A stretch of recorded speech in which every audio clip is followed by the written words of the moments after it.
Morning everyone. So మనం last సెషన్లో వీటి గురించి డిస్కస్ చేసుకున్నాం కదా. సో ఇప్పుడు సెషన్ టూలో ఏమిటి అంటే, సో అసలు నెట్ లిస్ట్ ఎలా రాయాలి, దాన్ని ఎలా సేవ్ చేయాలి, ఎలా ఎగ్జిక్యూట్ చేయాలి, సో అందులో ఆపరేటింగ్ పాయింట్ అనాలిసిస్ అంటే ఏంటి, సో అది టూల్ ఎలా క్యాలిక్యులేట్ చేస్తుంది ఈచ్ అండ్ ఎవ్రీ నోట్ దగ్గర అనే టాపిక్ ఈరోజు చూద్దాం. సో మీకు అది నేను లైవ్లో చూపిస్తాను. సి ఇక్కడ ఉంది కదా, ఇది ఒక వోల్టేజ్ డివైడర్ సర్క్యూట్ అన్నమాట. సో నేను దీన్ని ఎందుకు వోల్టేజ్ డివైడర్ సర్క్యూట్ అంటున్నానంటే, మీరు దీనికి ఫైండ్ అవుట్ చేయాలి. యాక్చువల్గా దీన్ని థియరిటికల్గా మీరు క్యాలిక్యులేట్ చేయండి. సో నెక్స్ట్ అలాగే హెచ్స్పైస్లో కూడా ఎగ్జిక్యూట్ చేసి చూద్దాం. సో ఆన్సర్ ఒకటే వస్తుందా లేదా, ఏది యాక్యురేట్గా వస్తుంది, అంత ఫాస్ట్గా వస్తుందని. సో ఇది ఒక వోల్టేజ్ డివైడర్ సర్క్యూట్. సో ఇందులో ఏమున్నాయి, ఒక వోల్టేజ్ సోర్స్ ఉంది, 3 రెసిస్టర్స్ ఉన్నాయి. మీరు ఏం చేయాలంటే ఇక్కడ విఏ ఎంత, ఇక్కడ విబి ఎంత, ఇది క్యాలిక్యులేట్ చేయాలి. క్లియర్? సో ఇది వోల్టేజ్ డివైడర్ సర్క్యూట్ లో దీనికి నెట్ లిస్ట్ నేను రాశాను చూడండి. ఇది dot OP operating point analysis, ఇది డీసీ అనాలిసిస్. సో ఇది పక్కన పెడితే ఫస్ట్ అసలు మీకు నెట్ లిస్ట్ ఎలా రాయాలో చూద్దాం. సో మీకు అది నేను లైవ్ లో చూపిస్తాను. సో మీరు చూస్తున్నారు కదా.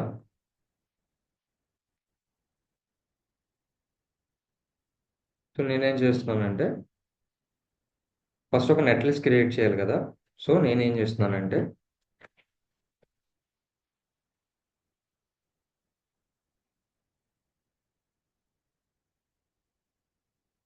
ఇది ఆల్రెడీ నేను క్రియేట్ చేసిన నెట్ లిస్ట్. సో ఇందులో ఏంటంటే, మీకు సర్క్యూట్ చూపించాను కదా, అందులో R1 ఉంది, R2 ఉంది, R3 ఉంది, V1 ఉంది. సో నేనేం చేస్తున్నానంటే, R1 అనే రెసిస్టర్ N001 అనే నోడ్ నుంచి విబి ఎందుకు రాశానంటే, మీరు అక్కడ వోల్టేజెస్ ఫైండ్ అవుట్ చేయాలి కదా. సో దానికి నేను అక్కడ విఏ నోడ్ అని విబి నోడ్ అని తీసుకున్నాను. సో R1 ఏ నోడ్స్ మధ్యలో ఉందని నేను డిఫైన్ చేశాను. ఏ నోడ్ నుంచి ఏ నోడ్ వరకు ఉంది, N001 నోడ్ నుంచి విఏ నోడ్ వరకు. ఓకే, దాని రెసిస్టెన్స్ ఎంత, 2 కిలో ఓమ్స్. సో అది నేను ఇక్కడ మెన్షన్ చేశాను. అలాగే నెక్స్ట్ యాక్చువల్లీ రెసిస్టర్కి ఆర్ ఐడెంటిఫైర్ కదా. సో ఇక్కడ నెంబర్ ఆఫ్ రెసిస్టర్స్ ఉన్నాయి కాబట్టి నేను R1, R2, R3 అని తీసుకున్నాను. క్లియర్? ఇది R1.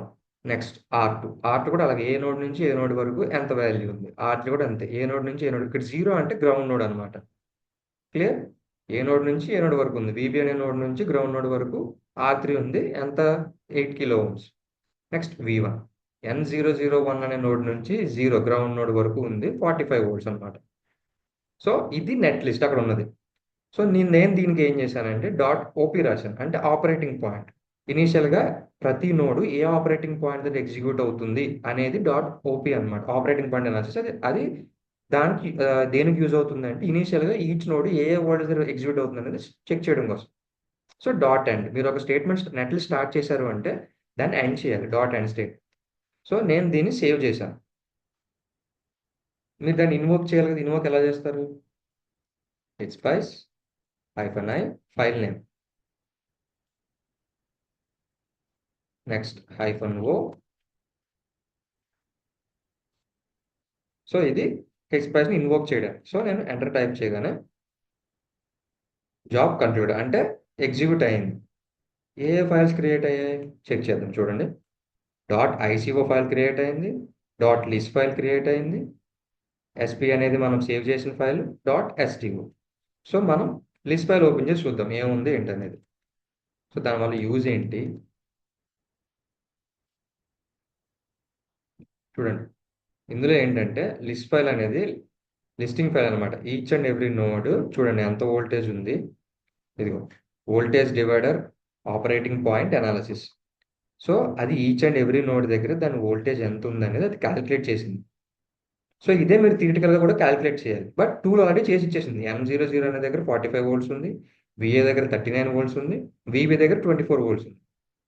ఓకే, కరెంట్ ఎంత, పవర్ ఎంత, ఇది మొత్తం క్యాలిక్యులేట్ చేసింది. చూడండి రెసిస్టర్ దగ్గర ఎంత ఉంది, ఆర్ ఎంత, R1 దగ్గర, R2 దగ్గర, R3 దగ్గర రెసిస్టెన్స్ ఎంత, వోల్టేజ్ డ్రాప్ ఎంత, కరెంట్ ఎంత, పవర్ ఎంత. సో ఇదంతా లిస్ట్ ఫైల్లో ఉంది. సో మనం ఇది థియరిటికల్గా క్యాలిక్యులేట్ చేయాలి.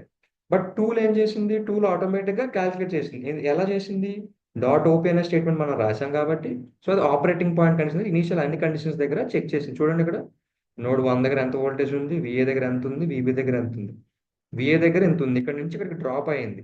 ఆ డ్రాప్ ఎంత అయింది అనేది కింద ఉంది చూసారా, వి డ్రాప్. R2 రెసిస్టెన్స్ దగ్గర 15 డ్రాప్ అయింది. క్లియర్? అంటే 39 వచ్చింది ఇక్కడ. నెక్స్ట్ ఎంత డ్రాప్ అయింది R3 దగ్గర? 24 డ్రాప్ అయింది. R1 దగ్గర 6 డ్రాప్ అయింది. అంటే అక్కడ ఎంత వోల్టేజ్ ఉంటుంది? 39 కదా. సో VA దగ్గర వచ్చేది 39. నెక్స్ట్ R2 దగ్గర ఎంత డ్రాప్ అయింది? 15 డ్రాప్ అయింది. దీంట్లో నుంచి 15 మైనస్ చేస్తే VB. క్లియర్? నేను ఎందుకు దీన్ని వోల్టేజ్ డివైడర్ సర్క్యూట్ అన్నాను? సో ఇది మీరు థియరిటికల్గా క్యాలిక్యులేట్ చేసినా ఇదే వాల్యూస్ వస్తాయి. బట్ అదే ఇది చిన్న సర్క్యూట్. వాస్ట్ సర్క్యూట్ ఇచ్చారనుకోండి, మీకు టైం పడుతుంది కదా. సో ఇక్కడ హెచ్స్పైస్ కమ్స్ ఇంటూ ద పిక్చర్ అనమాట. సో మీకు ఇది యూజ్ అవుతుంది ఈజీగా. చాలా తక్కువ టైంలో మీరు ఎంత పెద్ద సర్క్యూట్ అయినా ఎగ్జిక్యూట్ చేయొచ్చు. ఏం లేదు, మీరు రాసే నెట్ లిస్ట్ బేస్ చేసుకునేది డిఫైన్ చేస్తుంది. ఇప్పుడు మీరు ఇది రాశారు నెట్ లిస్ట్. సో ఇంకా ఎక్కువ ఉంటే మీరు ఇంకా నెంబర్ ఆఫ్ లైన్స్ రాస్తే సరిపోతుంది. ఎంత పెద్ద సర్క్యూట్ అని మీరు రాసేదాన్ని బట్టి అది ఎగ్జిక్యూట్ చేసుకుంటుంది. క్లియర్? అది లిస్ట్ ఫైల్లో అది ఉందన్నమాట. సో నెక్స్ట్ ఏంటి? ICO file. సో అది ఇనీషియల్ కండిషన్ ఫైల్ అనమాట. అది ఓపెన్ చేస్తాను. IC0 చూసారా ఇక్కడ? ఇనీషియల్ కండిషన్ అంటే ఈచ్ నోడ్ దగ్గర ఎంతెంత వోల్టేజ్ ఉందో అది డిఫైన్ చేస్తుంది. చూసారా? N00 నోడ్ దగ్గర 45 వోల్ట్స్ ఉంది, VA దగ్గర 39 ఉంది, VB దగ్గర 24 ఉంది. ఎందుకు ఉంది అనేది మనం లిస్ట్ ఫైల్లో చూసాం కదా. డ్రాప్ అవ్వడం వల్ల అది 39, 24 ఉంది. బట్ ఇదేంటి అంటే చూడండి, టెంపరేచర్ ఎంత ఉంది? 25 డిగ్రీస్. సో అలా టైం 0 సెకండ్స్. సో అలా ఇది ఇనీషియల్ కండిషన్స్ చూపించడానికి .ico ఫైల్ అనమాట. సో ఇప్పుడు మీకు అర్థమైంది అనుకుంటున్నాను. మనం హెచ్స్పైస్ రాసిన తర్వాత, నెట్ లిస్ట్ రాసిన తర్వాత ఎగ్జిక్యూట్ చేస్తే అది ఎంత టైంలో ఏం చూపిస్తుంది అనేది మనకు ఇప్పుడు క్లారిటీగా అర్థమైంది కదా.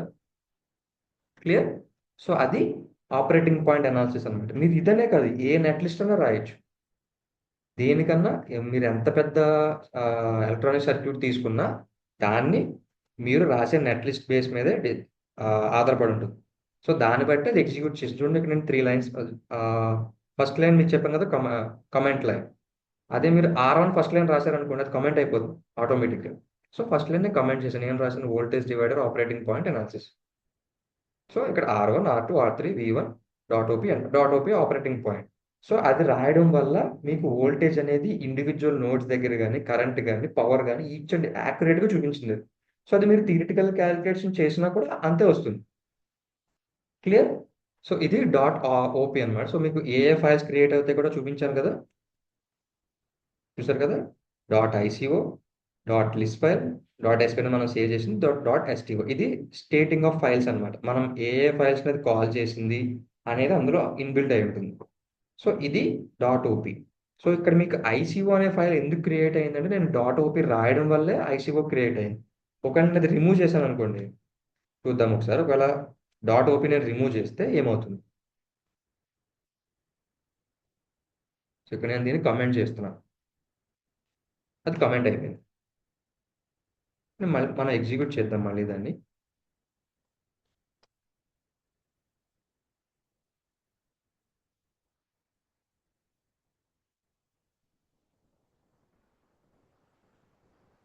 ఎగ్జిక్యూట్ అయింది.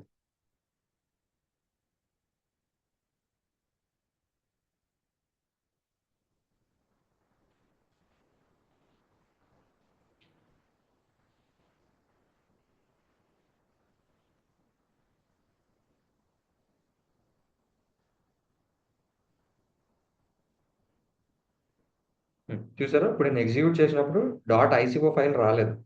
ఎందుకు రాలేదు అంటే నేను అక్కడ .op యూజ్ చేయలేదు కాబట్టి. సో ఇప్పుడు మీకు అర్థమైంది అనుకుంటా ఆ ఫైల్ ఎప్పుడు జనరేట్ అవుతుంది, ఎప్పుడు జనరేట్ అవ్వదు అనేది. క్లియర్? సో మీరు .op రాస్తేనే ఈ లిస్ట్ ఫైల్ అనేది ఆటోమేటిక్గా క్రియేట్ అవుతుంది. List file, .sp file, .sto. ఇప్పుడు లిస్ట్ ఫైల్లో మీరు చెక్ చేసిన ఇనిషియల్ కండిషన్స్ ఏమి ఉండవు.